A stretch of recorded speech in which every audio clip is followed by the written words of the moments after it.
Olá, bem-vindo ao Há Controvérsias. Hoje vamos discutir a questão da morte. Ou seja, para compreender a vida é preciso entender a morte?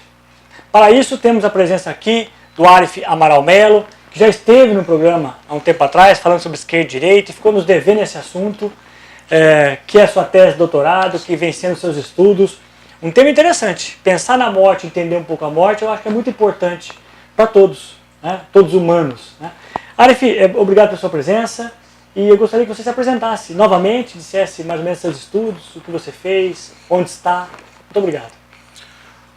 Boa tarde, como o professor Maurício já me apresentou, sou o professor Arif Amaral Melo, sou professor na área de Humanidades no Instituto Federal do Paraná, no campus Jacarezinho, e tive a honra de ser o primeiro entrevistado do professor Maurício. A honra foi minha.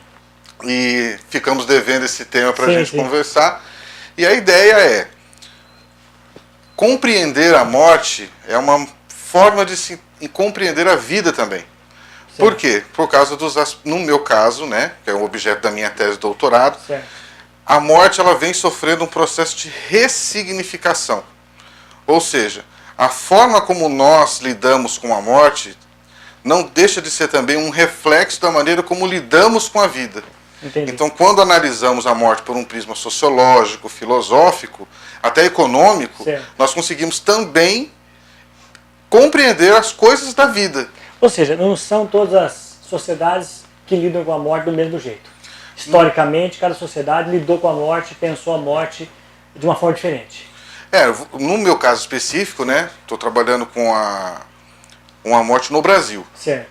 Mais especificamente a nossa região, tá, estado do Paraná, estado de São Paulo.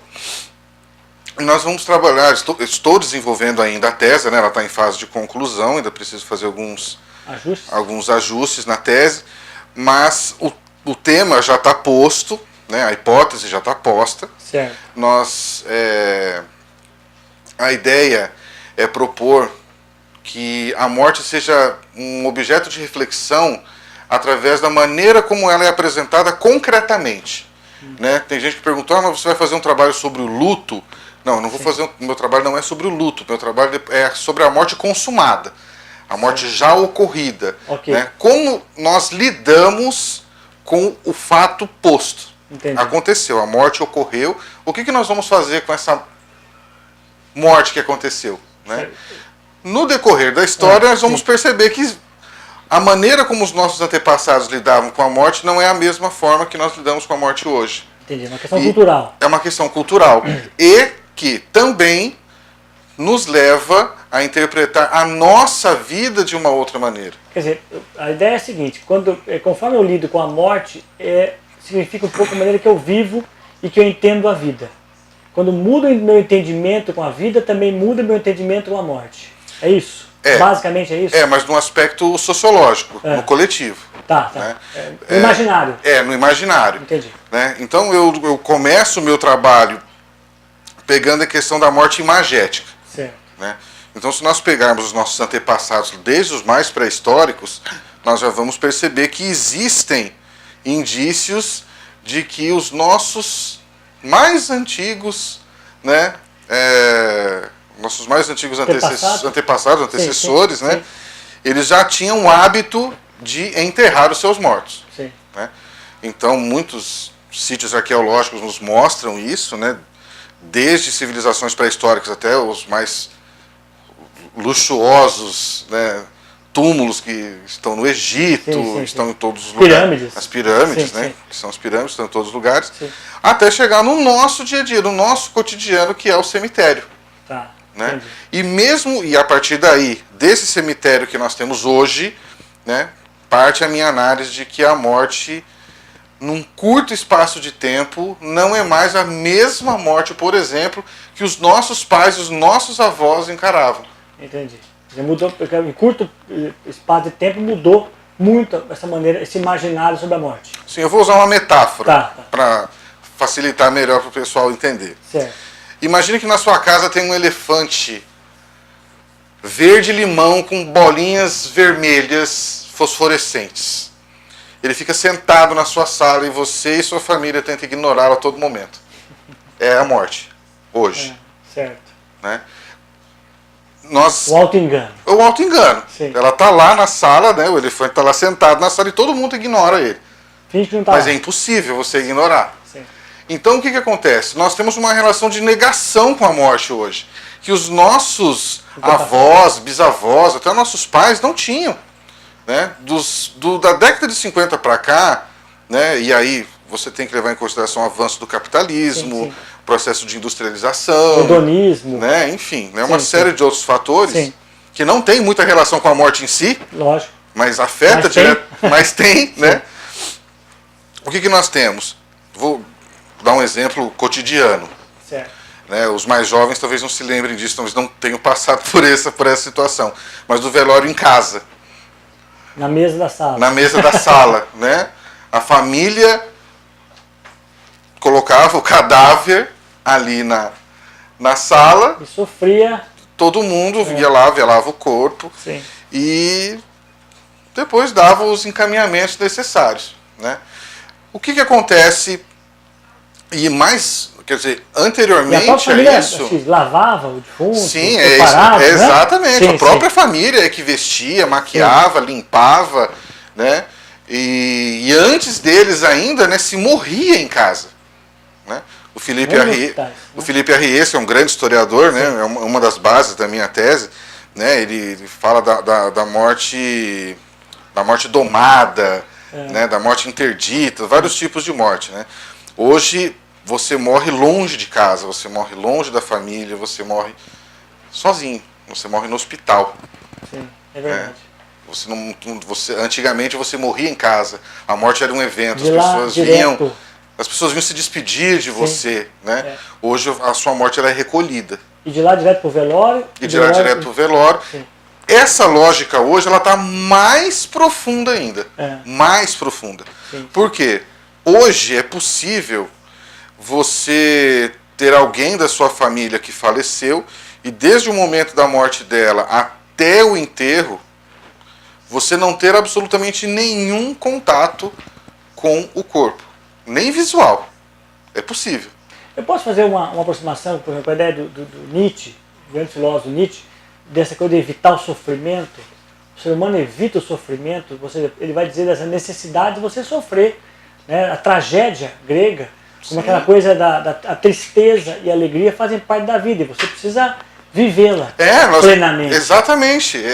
Nós negamos o momento de dor. Sim, sim. Né? Temos uma tendência a negar essa dor que a morte causa. E na sociedade que o que mais tem em nossa volta é farmácia e igreja. E como nós... e vai vendo a profundidade disso. Sim. E como nós temos a tendência de terceirizar o nosso cotidiano, a nossa vida, o nosso dia a dia, nós também terceirizamos a morte. Então hoje é possível você contratar um plano funerário. Sim. Né? É um nicho de mercado em ampla expansão. Né? Você contrata um plano funerário, o plano funerário cuida do cadáver desde o momento em que o corpo é liberado até o momento do enterro, sem você precisar passar por esse dissabor de ter o contato com o cadáver. Esse desgaste, esse sofrimento, você terceiriza. Você terceiriza. Né? Eu estava até lendo um artigo em que o autor fala uma coisa interessantíssima, que ele fala que saiu-se dos ritos fúnebres para os serviços fúnebres. Entendi. Né? Então tem até um filme que eu indico, quem quiser assistir, é um filme ganhador do Oscar de melhor filme estrangeiro, se chama A Partida. Conta a história de um rapaz que fazia parte de uma orquestra, ele perde o emprego. A Partida. Ele perde o emprego e volta para a cidade natal dele. E o único emprego que ele encontra é ser um tanatopraxista. Sim, sim. O tanatopraxista é o técnico que vai trabalhar com o cadáver. Prepara para o velório. Vai embelezar o cadáver, vai deixar ele mais apresentável, por assim dizer. Também uma coisa que tem aumentado muito, muito. É um mercado também, existe curso técnico para isso, com certificação. Então, eu queria, no próximo bloco, eu quero voltar um pouco nisso, nessa ideia até do cadáver e da morte como mercadoria. Sim. É uma sociedade que mercantilizou tudo. Tudo. Inclusive a morte. Principalmente, bom, no meu caso, né? Principalmente a morte. A gente volta já depois dos comerciais para tratar um pouco mais desse tema e pensar um pouco mais sobre isso. Até já.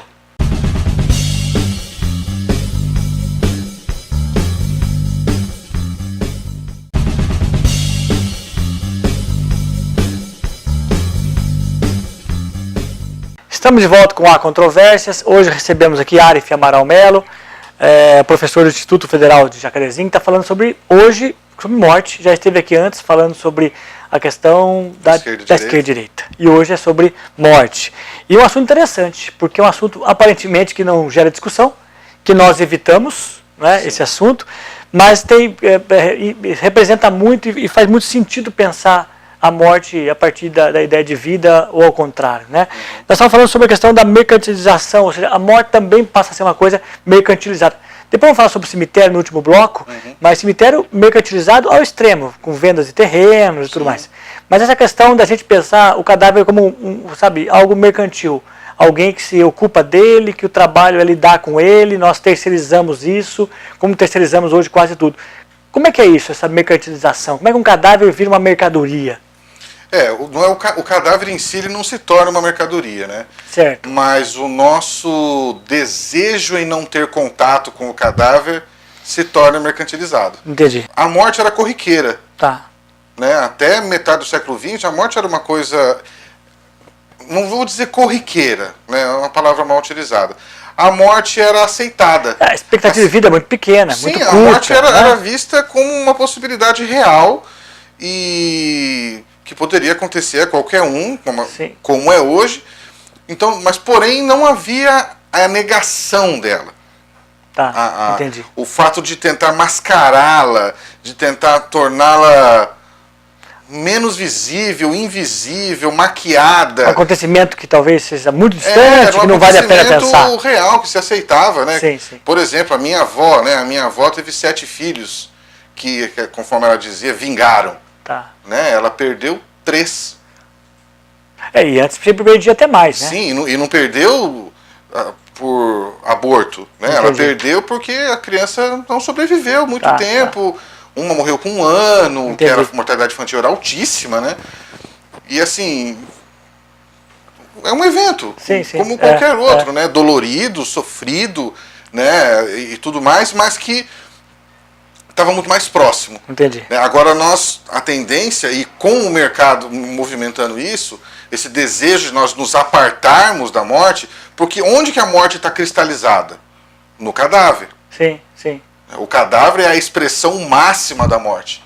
E quanto mais deteriorado ele for, mais representa isso. Mais impactante, maior é o impacto sobre a morte que você tem. Tá. Então eu quero distância desse objeto. Entendi. Né? Antes o cadáver, ele era, como eu disse no bloco anterior, ele era velado dentro de casa. Tá. Hoje ele é velado fora. Certo. Então eu vou me apartando. Esse apartar-se do cadáver é como se nós, seres humanos, passássemos por um processo de transmutação após a morte. Sim. Né? Eu sou um pai, sou um irmão, sou um tio, sou um marido, e a partir do momento que a vida se esvai do meu corpo, eu passo a ser um objeto de asco. Entendi. E assim, pensando um pouquinho, nós vivemos hoje a sociedade do consumo. Do consumo e que promete felicidade, promete alegria. Nós adiamos não só a morte, mas não queremos nem pensar nela, mas também a velhice. Nós não queremos ser velho, não queremos morrer. Tem um pouco a ver isso também, né? Se nós não queremos ser velhos, imagina querer estar mortos. Tem uma frase de alguém que acho que representa muito isso, que é assim: eu não tenho medo da morte, eu tenho dó. Ou seja, eu tenho dó de morrer e de perder tudo isso. Talvez a sociedade anterior tivesse pouca atração, pouca possibilidade de sonhos, de desejo, e é uma sociedade que te promete muito a que nós vivemos hoje. Sim, tanto é que toda a lógica de mercado da morte é voltada, não é para o morto. Por isso que eu falei que o cadáver não é objeto. Entendi. É o vivo. Certo. Porque todo o serviço, todos os produtos oferecidos são para os vivos. Entendi. Né? Por quê? O cadáver é um objeto inanimado a partir do momento que ele... Sim. Que ele está ali na sua frente, né? Você faz o que quiser com ele. Sim. Então, a velha em casa. Mas por que maquiar o cadáver? Não é pelo cadáver. É pelos parentes, é pelos amigos, é porque quem está contratando o serviço. Entendi. Né? Então eu quero ver, eu quero ver o meu parente, o meu amigo, o meu ente querido, eu quero ver ele apresentável, aparentando o máximo possível de vida. Para estar ali do lado, vivo ainda. Mesmo estando morto. Por isso que eu falo que nós tentamos mascarar a morte. né? E a lógica de mercado vem nesse sentido, né? Produtos para realmente simular rubor sanguíneo no rosto. Sim. No fundo, isso é o medo da morte. É o medo da morte, mas só que a gente mascara agora, né? Sim, então, mas por conta do medo. Nós encarávamos, nossos antepassados encaravam a morte. Nós tentamos ignorá-la, criamos um véu, né? E esse véu, ele faz com que nós sabemos que ela é dolorida, que ela vai acontecer, é o elefante na sala, mas nós preferimos agora não olhar para ela, não dar lugar para ela e deixa ela ali. É como se negá-la fosse fazer deixar de existir. E antes o culto, você já está estudando isso, eu acho, o culto era mais religioso. E hoje é mais um culto à memória. Esse é o processo de ressignificação que eu estou trabalhando, e é o foco da minha tese. Entendi. O que acontece? A morte possui um significado muito carregado do sagrado, do religioso mesmo, da alma, estar vinculada ao cadáver. Né? Então, quando você colocava o morto dentro de casa para ser velado, quando você levava ele até o túmulo e tudo mais, o ritual sagrado, né, a morte era um fenômeno sagrado, de desencarne. Né? A alma está saindo do corpo, indo em direção ao céu, ao purgatório. Cada religião trabalha do seu jeito. Cada religião trabalhando do seu modo, mas o cadáver existia um quê de sagrado. Né? Com o processo de modernização, as mudanças sociais e outros fenômenos que fazem parte desse processo, a morte foi perdendo essa dimensão sagrada e passa a adquirir uma dimensão de memória. Então, é como se eu não mais cultivasse ou me preocupasse com o destino da alma do meu ente querido. Eu não estou preocupado com o destino da alma, eu estou preocupado com a memória. Eu quero lembrar-me daquela pessoa, dos bons momentos e tudo mais. Só um adendo, isso passa pelas redes sociais. Né? Como, por exemplo, algumas pessoas não sabem, por exemplo, o Facebook, né? Tem gente que vai assistir a gente pelo Facebook. Né? Existe o perfil herdeiro no Facebook. Você escolhe um contato seu que vai ser o responsável pelo seu perfil quando você morrer. Verdade. Quer dizer, até isso. Essa pessoa vai cuidar do seu perfil. Pode até aceitar a solicitação de amizade, não vai poder postar, se passando por você, lógico. Né? E o seu perfil se torna o que no Facebook se chama perfil memorial. Vai aparecer o seu nome, a sua foto. Como isso é novo? Já existia? Não é novo, não é. Quer dizer, então vai ao encontro essa tua ideia de exatamente, aí tem um memória. In memoriam. Vira um perfil memorial. Quer dizer, a sua lápide não está mais no cemitério. Você pode ter a sua lápide nas redes. Então você está perdendo um pouco essa conotação mais religiosa. Exatamente. E deixando mais essa questão, por conta até de lembrar os momentos bons, de lembrar o que tem de bom, e se esquece um pouco da questão religiosa. Exatamente. Por isso que eu digo que a morte hoje está sendo ressignificada. Né? Deixando bem claro, as pessoas se tornaram insensíveis perante a morte. Não é nada disso. A morte continua nos incomodando da mesma maneira. Nós choramos pelos nossos parentes, pelos nossos amigos que se foram. Né? Temos medo de ir. Né? Tem pessoas que não têm, mas a grande maioria tem. A morte ainda é um tabu. Todos têm, né? Todos crentes ou não. A morte é ainda um tabu. Sim. Né? Até porque talvez você não tenha medo da ida, tem um pouco de receio de deixar tudo isso, deixar sua vida, deixar os amigos. É aquilo que acho que Epicuro dizia, né? Mas não precisa ter medo, porque quando a morte chegar, você não está mais. Não é? Acho que Epicuro dizia isso. Epicuro. Quando a morte chegar, você não estará mais. Então não há problema. Para que temer a morte, dizia Epicuro. E é interessante que assim, o ser humano é o único animal que sabe que vai morrer. Isso é um dilema para nós. Né? O próprio Freud tratou disso já. Né? E isso nos leva a várias questões, como a religião, essa própria lidar com uma vida. Eu queria discutir um pouquinho com você no próximo bloco sobre a questão dos cemitérios, que também reflete bastante isso. Né? Passa um pouco pela questão dessa mercantilização, passa um pouco de como lidamos com a vida. Não é? O cemitério é o local onde tudo isso que eu estou falando vai ficar evidente. Então você já volta já, vamos para os nossos comerciais e já voltaremos.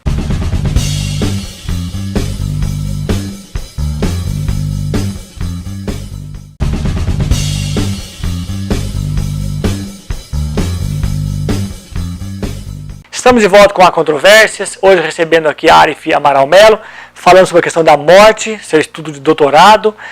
Arif, a gente ficou de falar um pouquinho sobre cemitérios, né? O cemitério também representa isso, representa muita coisa. Eu acho que o teu estudo passa pela questão do cemitério. Sim. O que você pode falar para nós sobre o cemitério? O que isso representa, então, portanto, para a cultura, para essa questão da mercantilização? Para eu poder falar sobre o processo de ressignificação da morte, eu tinha que utilizar um escopo. Certo. Né? Qual que é o meu escopo na minha tese? Tá. É o cemitério. Né? É preciso concentrar toda essa reflexão em algum lugar. Sim, sim. Né? De onde você tirou todas essas ideias a respeito desse assunto? Essa mudança, né? E tudo mais. E tudo começou com um trabalho de iniciação científica com meus alunos do ensino médio lá de Jacarezinho. Pode ver.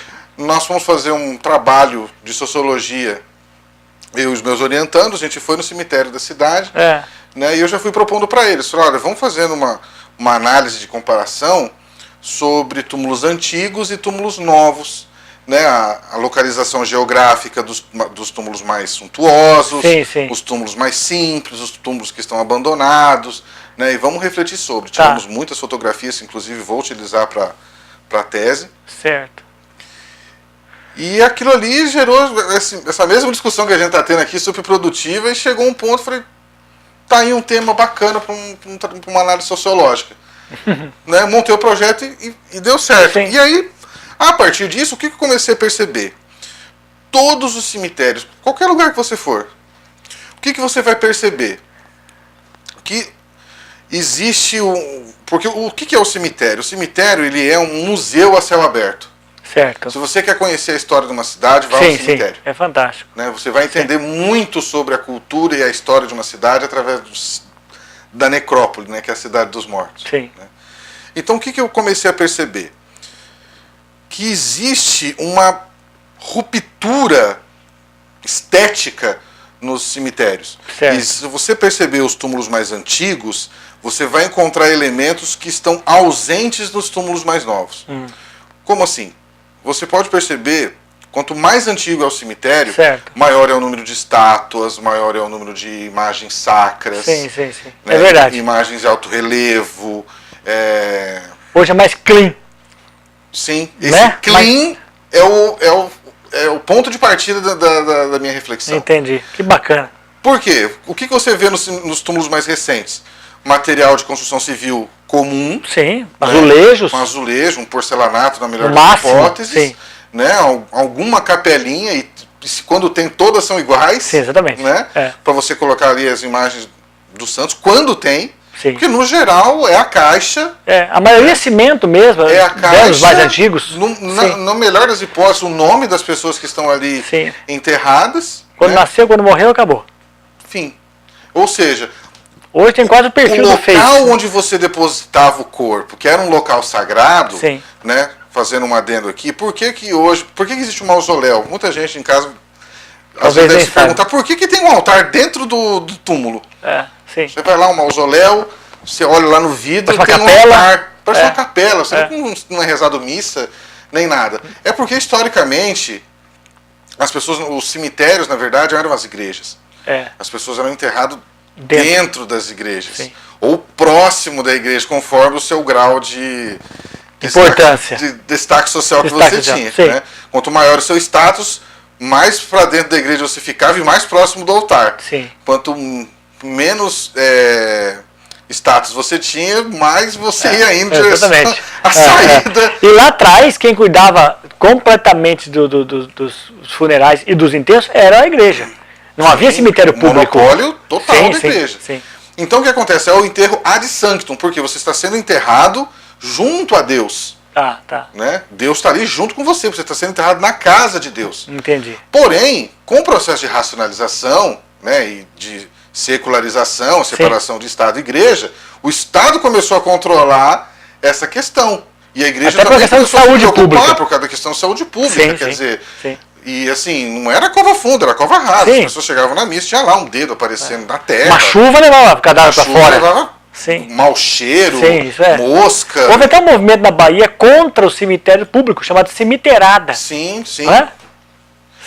Eu estudei esse livro, falando sobre a cemiterada. Né? E Portugal mandando carta régia para regularizar o processo aqui no Brasil.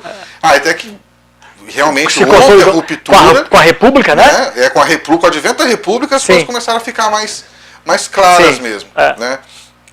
E aí surgiram os cemitérios tradicionais, os cemitérios que a gente conhece que hoje. Nós conhecemos. Né? Mas aí o que acontece? As famílias ficaram órfãs de serem enterradas ad sanctum. Quer dizer, se eu não posso enterrar na igreja, eu vou levar a igreja para lá. Exatamente. Aí começa a construção dos mausoléus em formas de igreja. Entendi. Né? Se você for pegar os cemitérios mais antigos, como Curitiba, o cemitério São Vicente de Paula, se você pegar o cemitério da Consolação, o cemitério do Araçá, né, você vai encontrar monumentos. Entendi. Né, talvez maior do que até algumas igrejinhas de vilarejos por aí, de tão suntuoso que é tão suntuosa que é a estrutura arquitetônica. Né? Mas aí você começa a ver o contraste. Conforme o tempo histórico vai passando, você vai encontrando esse esvaziamento. Né? Então, o que acontece? Hoje, vou pegar o cemitério de Ourinhos como um exemplo clássico. Certo. Né? O cemitério de Ourinhos, originalmente, não é onde ele é hoje, que é o cemitério da Gaspar Ricardo. Né? O cemitério de Ourinhos, originalmente, se encontrava no comecinho da Jacinto Sá, onde foi a cadeia pública. Certo. Ali era o cemitério da cidade. Aí o Jacinto Ferreira de Sá, um dos fundadores da cidade, doou o terreno onde hoje é o cemitério para se construir um novo cemitério, porque a cidade estava em expansão e tudo mais, curiosamente ele foi a primeira pessoa a ser enterrado. Inaugurou o cemitério com o terreno que ele mesmo doou. E o túmulo da família Ferreira de Sá, ela é emblemática nesse sentido. Por quê? Porque é um túmulo que você não vê à distância. Porque ela não tem os elementos, quer dizer, o primeiro túmulo do cemitério, o cemitério atual, você não vê ele à distância, porque ele não tem nenhuma marca arquitetônica dos túmulos antigos, inclusive daqueles que estão ao redor dele. Então esse é mais moderno. Ele foi modernizado, ele é no nível do chão. Entendi. Né? Ele é no nível não é aquela coisa alta, né? Ele representa a importância da família e o status social da família pelo material pelo qual é feito, granito rosa, né? Com placas de bronze. Certo. E o lote é o maior lote de todos os túmulos que tem. Quer dizer, você sabe a transição dessa questão mais religiosa para a questão mais da memória. Para a questão da memória. Então, não há mais a preocupação em se colocar o santo de devoção. Você vê os cemitérios mais novos, e Ourinhos tem um, que é aquele cemitério que nem túmulo tem. É uma grama, um gramado, um jardim. Sim, é nesse sentido. Tem os conceitos de cemitério. Né? Nós temos o cemitério tradicional, que é o cemitério da Gaspar Ricardo aqui em Ourinhos. Nós temos o Memorial Garden, que é o cemitério Parque. Né? Que representa isso. Sim, essa mudança mesmo. Né? E o cemitério vertical também. De terra. De pé. Não, o cemitério vertical ele é prédio. É prédio. Em Curitiba nós temos um dos maiores cemitérios verticais, acho que é o maior da região sul do Brasil até. Eu nunca vi. Ele é um prédio em forma de estrela com 3 ou 4 andares. Né? Os andares são divididos em alas, então você contrata. Né? Certo. O corpo é colocado numa gaveta, num compartimento chamado lóculo. Olha a diferença, quer dizer, aquela coisa de você fazer quase uma igreja, agora você acha um espacinho e coloca ali, porque a questão... Depois você não pode acender vela. Sim, imagina. Então já tem esse outro descolamento religioso, tanto aqui no cemitério Parque, quanto no cemitério vertical, por questões de segurança e tudo mais, né? Você acende a vela no velário, como é o Cruzeiro das Almas no cemitério tradicional. Né? Certo. Então existem questões de segurança, de saúde pública, de higiene. Então todo esse processo lá atrás, ele continua ainda. Né? Entendi. E o que isso, de certa maneira, nos mostra? Nos mostra esse afastamento em relação à morte. É uma visão pragmática, vamos dizer. Racionalização da morte? Racionalização, é uma visão pragmática. Bem weberiana. Weberiana. A minha metodologia, ela é weberiana. Imaginei. Né? Então, tem lá o túmulo. Né? Eu vou construir o túmulo de uma forma mais pragmática possível, porque é o local onde eu vou depositar um cadáver. Então eu não preciso dotar de um sentido... E você vê a diferença, aproveitando, essa tua tese tem muita coisa que nos faz pensar, né? Você vê a diferença dos países ocidentais para alguns países orientais, ou por exemplo, sei lá, os países ainda, o Irã, Iraque. Quer dizer, talvez, como é que a cultura que eles enfrentam e têm medo é uma cultura muito mais racional e menos religiosa. Veja que a nossa cultura, portanto, vai se racionalizando no sentido até da morte. A morte passa a ser o momento que você engaveta alguém, lembra a memória dele e toca a tua vida. Exatamente. Porque é assim que é preciso. Você não fica sofrendo o luto que demorava quanto tempo? Sim. Né? Essa aqui, por isso que eu estou falando, você vê ali o túmulo, ele pode não, de fato, ele em si pode não representar nada, mas quando você pega o contexto no qual exatamente. ele está inserido, né, você é uma consegue mudança enxergar enorme. Muito do que dizer. Olha só que interessante, o cemitério está mostrando todo o processo de mudança que a cidade passou. Tá, entendi. Né? Você vê o passado e o passado e o presente no cemitério. Né? Fantástico. Você vai entender muito sobre a história da sua cidade e até da sua família, por assim dizer, a questão da memória e tudo mais. Sim, sim. Né? E acrescentando a isso, né, eu fiz um levantamento estatístico na minha pesquisa e uma das perguntas era: se você pudesse escolher o destino dado ao seu corpo após a sua morte, qual você escolheria? Mais da metade escolheu a cremação. Eu tenho percebido mais da metade escolheu a cremação. Se pudesse escolher, qual seria, né? Porque a cremação ainda é um serviço ainda relativamente caro. Caro e pouco, nós não temos por aqui, né? Não sei. Mas olha o desejo das pessoas em serem cremadas, né? Olha a atenção para isso. E se eu pudesse, eu seria cremado. E por que você acha assim? E aí as pessoas tiveram no questionário a oportunidade de escrever o porquê. Entendi. Né? Deixei livre para as pessoas colocarem os seus depoimentos. A grande maioria das respostas era no sentido da praticidade de ter o seu corpo cremado. Por quê? Porque você não precisa fazer manutenção de nada. Exatamente. Né? As cinzas do seu ente querido vão para uma urna que você pode levar para casa. Olha o ciclo, né? Você traz o corpo do familiar, quer dizer, eu não quero velar ele em casa, mas eu posso manter a cinza. Ou jogar em algum lugar que você queira. Ou jogar em algum lugar. Mas no fim, a questão é pragmática. É pragmática. É pragmática. É bem prático. É um mundo mais prático. É um mundo prático. Quer dizer, que Weber explica. Porque o túmulo, bem ou mal, ele exige manutenção, né? Você tem que pintar, você tem que... E as pessoas não têm tempo para mais nada hoje. As pessoas não têm tempo hoje para o cemitério. Né? Durante essa pesquisa também levantei alguns dados com que frequência você visita no cemitério. Acima de 5 vezes ao ano deu 12% dos respondentes. E por mais que aparentemente a religião ainda tenha um aspecto muito forte no Brasil e tudo mais, ela não tem um aspecto tão forte assim. É mais superficial. Tem um aspecto forte, mas é superficial. Ou seja, a questão da morte prova isso. Sim. Pela sua tese, não é verdade? A maneira como nós lidamos com a morte, é por isso que eu falei que eu lidado com o Brasil. Sim. Porque, por exemplo, você pegar o México. É preciso repensar, porque o México é outra. A morte do México é uma maneira de ver a morte completamente diferente da nossa. Sim. Né? Sim. Mas como que a nossa forma de viver, afeta a forma como nós morremos. Né? Então, acho que a ideia é compreendemos a morte. Né? Quando nós podemos falar livremente sobre a morte, mas não é pensar a morte em si. Sim. Mas a maneira que nós estamos levando nossa vida interfere na maneira como nós lidamos com a morte. E vice-versa. Entendi. Né? Que bacana. Nos afastando dos nossos mortos, será que também não é um reflexo do nosso afastamento entre nós vivos? Uma vida mais prática, mais descartável. Sim. Né? Essa sociedade mais descartável. Descarta também, que descarta tudo. Sim, tudo inclusive descarta, rápido, é expresso. É rápido, tudo passa. Sim. É preciso viver, é preciso aproveitar a vida. Né? A ideia de aproveite a vida. Sim. Muito bom, né? Sempre um prazer, sempre um assunto interessante. Acho que vai ter que voltar mais uma vez aqui. Vamos esperar um pouco para você andar um pouco mais com a tua tese terminada. Você volta para cá, quem sabe traz novidade e outros assuntos que você estuda e pesquisa com seus alunos. Eu agradeço muito, Arif. Né? E se você quiser falar alguma coisa para a gente encerrar, fica à vontade. Queria dizer que foi uma honra de novo estar aqui. A honra é minha sempre. Espero estar outras vezes. Com certeza. Né? Nosso papo sempre muito bom, que flui tranquilamente. Bacana. E pode contar comigo para outras ocasiões. Muito obrigado. Na filosofia é sempre bom pensar que a filosofia entende a morte um pouco diferente da religião. Né? Cientificamente se pensa a morte, a religião pensa de outra forma.